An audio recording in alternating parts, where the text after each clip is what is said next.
ভোটে নিয়ে নজিরবিহীন সিদ্ধান্ত কমিশনের। ফলতার সবকটি বুথেই পুনর্নির্বাচন জানালো নির্বাচন কমিশন। আগামী 21শে মে ফলতায় আবার ভোট জানালো কমিশন।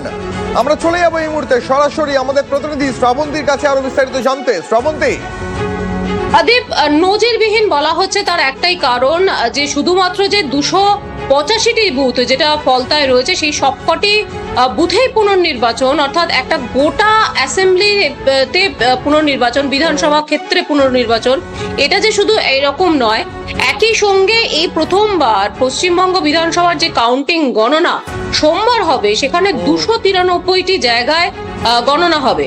293টি অ্যাসেম্বলি কনস্টিটিউয়েন্সিতে গণনা হবে। একটি আসন অমীমাংসিত থেকে যাবে। আগামী 21শে মে ভোট, সেখানে রিপোল অনুষ্ঠান হবে, অর্থাৎ যে ফলতার রিপোলের বিষয়টি ছিল সেখানে বারবার প্রশ্ন উঠছিল যে কবে হতে পারে। গণনার পরে পোল হবে এরকম আমরা আগে থেকেই জানিয়েছিলাম।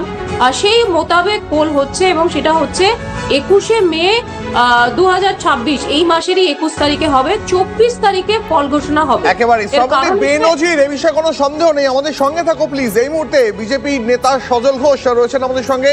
সজল বাবু, কমিশনের নজিরবিহীন সিদ্ধান্ত, ফলতার সবকটি বুথে পুনর্নির্বাচন 21শে মে। এই সিদ্ধান্তকে স্বাগত জানাই। এই সিদ্ধান্ত অনেক দৃঢ় এবং এই সিদ্ধান্ত যথেষ্ট সাহসী।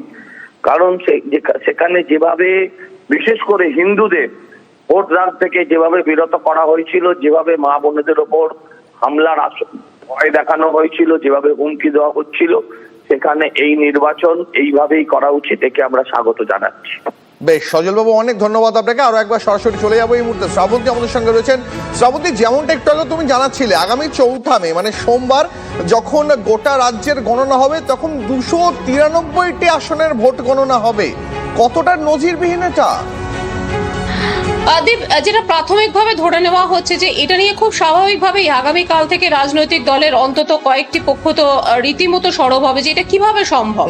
কিন্তু কমিশন যেটা মনে করছে যে যেহেতু 293টি আসনে ফলাফল দেখে আর টাই হওয়া, এটা অনেকটাই হয়তো সমস্যা হবে না। 293টি আসনে মেজরিটি যেটা পাবে, সেখানে শুধুমাত্র একটি বিধানসভায় কি গণনা হলো কি হলো না হলো সেটা খুব একটা ফ্যাক্টর হবে না। শ্রাবন্তী, আরো একবার আমাদের সঙ্গে থাকো প্লিজ। আমি আসবো তোমার কাছে। তৃণমূল কংগ্রেস মুখপাত্র অরূপ চক্রবর্তী এই মুহূর্তে রয়েছেন আমাদের সঙ্গে। অরূপ বাবু, ফলতার সবকটি বুথে পুনর্নির্বাচন জানালো নির্বাচন কমিশন। তার মানে সোমবার 4 মে রাজ্যের 293টি আসনের ভোট গণনা হবে। এই কৃতদাস কমিশন মালিকের চাকরগিরি করতে করতে এমন জায়গায় পৌঁছেছে যে বুঝতে পেরেছে যে এইসব বুথে ইভিএম খুললে পরে বিজেপি চোখে সর্ষে ফুল দেখবে, সেখানে কাউন্টিংই বন্ধ করিয়ে রাখছে। তো ফলতায় আমরা এটা কি দাবাং নাকি এনকাউন্টার স্পেশালিস্টকে পাঠিয়েছিল? তো তার রিপোর্টটা কোথায়? তার রিপোর্টে কি কোনো রিপোলিং এর উল্লেখ করা ছিল? তার রিপোর্টে কি কোথাও বুথ লুট করার উল্লেখ করা ছিল? তাহলে সেই দাবাং, এনকাউন্টার স্পেশালিস্ট, সিংহম, তারা এসে কি করেছে ফলতায়? সবার আগে তো তাকে ফোকাস করতে হয়। এই কৃতদাস কমিশন জানে যে ফলতায় ভোট কাউন্ট হলে পরে সারা রাজ্যে বিজেপি বুথে কাউন্টিং রুমে এজেন্ট দেওয়ার লোক পাবে না।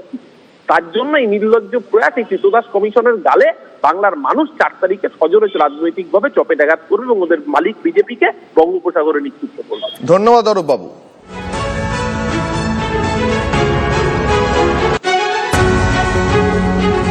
এদিকে কালীঘাটের নতুন ওসি চামেলি